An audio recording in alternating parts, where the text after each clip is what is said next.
Bonjour à tous, c'est Mamali. Aujourd'hui, avec Là, nous allons vous présenter une recette typique du Cambodge, extrêmement populaire. Il s'agit du bœuf loklak. Alors, loklak signifie remuer, secouer, puisqu'effectivement, les morceaux de viande qui vont être marinés sont secoués dans la poêle. Et cette recette est très facile à faire, mais aussi très délicieuse grâce au pouvoir du poivre noir de Kampot. Le poivre de Kampot est cultivé dans la région de Kampot qui se trouve dans le sud du Cambodge. Il est considéré comme l'un des meilleurs poivres au monde en raison de sa saveur unique et de sa qualité exceptionnelle. Certifié IGP et cultivé de manière biologique, les conditions idéales grâce au sol riche en minéraux et au climat chaud et humide lui donnent une saveur complexe et subtile qui comprend des notes de fleurs, de fruits et d'épices. C'est donc un ingrédient essentiel dans la cuisine cambodgienne et notamment dans cette recette, le bœuf loklak. Et ce bœuf loklak est accompagné d'une petite sauce trempette, une sauce trempette légèrement acidulée, poivrée et aussi salée, et nous allons utiliser la fleur de sel de Kampot et ça va faire vraiment toute la différence. La fleur de sel de Kampot est récoltée à la main par les saulniers. Fine, croustillante et délicate, elle va apporter du caractère à notre recette. Et bien évidemment, ce bœuf est accompagné avec un bon riz parfumé et nous allons utiliser le riz du Cambodge qui est élu meilleur riz au monde. Le riz qui est cultivé à Battambang uniquement pendant la saison sèche, ce qui fait qu'il est très goûtu et légèrement parfumé. Allez, je vous montre toutes les étapes pour réaliser un magnifique bœuf loklak. C'est parti! Pour 4 personnes, vous aurez besoin de 500 g de filet de bœuf, une tomate, quelques feuilles de batavia, une cuillère à soupe de sauce d'huître, 2 cuillères à soupe de sauce de soja clair, 2 cuillères à café de sauce de soja foncé, 1 cuillère à café de poivre noir de Kampot, une cuillère à café de fécule de maïs, une demi-cuillère à café de sucre, 2 gousses d'ail. Pour la sauce trempette, un citron vert, 1 tiers d'une cuillère à café de fleur de sel de Kampot, une demi-cuillère à café de poivre noir de Kampot. Et enfin, 300 g de riz du Cambodge.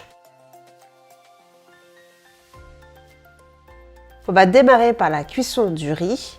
Donc mon conseil avant de passer à la cuisson, c'est de nettoyer le riz 3 fois pour retirer l'excès d'amidon. Puis dans une casserole, on vient verser le riz dans un volume d'eau, à peu près 330 ml d'eau. Et on porte le tout à ébullition. Quand l'eau est à ébullition, on va réduire le feu à feu moyen et on couvre le tout pendant 20 minutes. Pendant ce temps, on va préparer le bœuf loklak. Donc on vient découper le filet de bœuf en cubes de taille homogène, c'est-à-dire à peu près 3 cm, comme ceci. Et on vient hacher l'ail le plus finement possible afin que l'ail puisse se fondre dans la cuisson.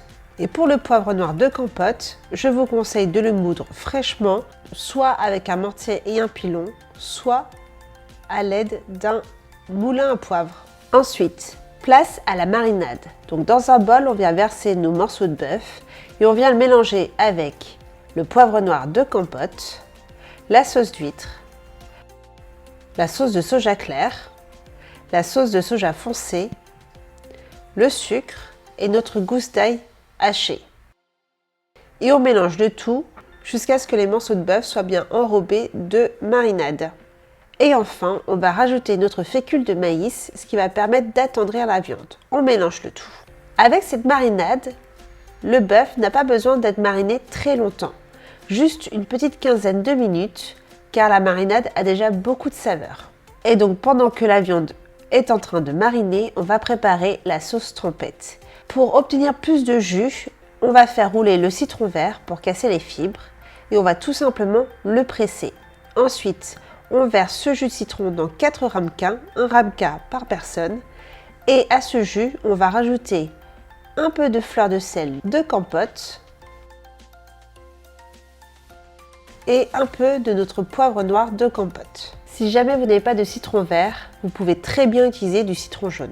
Pour le reste des garnitures, c'est très simple. On vient tout simplement couper en rondelles la tomate, le plus finement possible. Ensuite, il ne reste plus qu'à pré-dresser sur chaque assiette en déposant une feuille de batavia, quelques rondelles de tomates et notre petit ramequin de notre sauce trempette. Maintenant, place à la cuisson. Dans une poêle bien chaude, on vient verser un filet d'huile. Et ensuite, il ne reste plus qu'à verser le bœuf. Toujours à feu vif, on va tout simplement faire sauter le bœuf tout en remuant continuellement. La cuisson va durer environ 5 minutes. On cherche à obtenir une viande bien tendre. Et au bout de 5 minutes, nos morceaux de bœuf sont bien cuits. Il ne reste plus qu'à servir notre bœuf sur notre feuille de salade et de tomates. Et maintenant, notre riz. Au bout de 20 minutes, on peut voir que notre riz a totalement absorbé l'eau. Signe que notre riz est bien cuit tout en restant ferme et légèrement collant.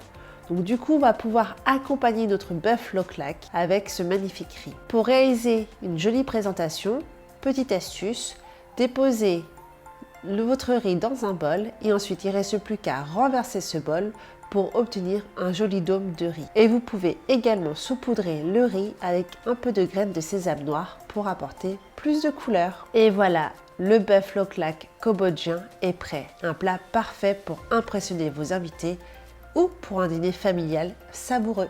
Et voilà, maintenant vous savez comment réaliser un magnifique bœuf loklak. Il suffit d'avoir les bons ingrédients, c'est ce qui va vraiment faire toute la différence dans cette recette.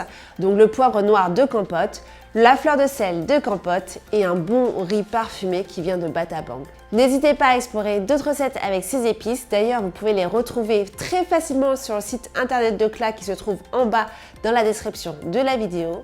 Nous, on espère que cette vidéo et cette recette vous ont plu. Si c'est le cas, n'hésitez pas à liker, à nous poser toutes vos questions en commentaire, à partager et surtout, n'oubliez pas de vous abonner à la chaîne YouTube de Cla pour retrouver d'autres recettes. Et je vous dis à bientôt pour d'autres recettes culinaires avec l'épicerie du Mekong.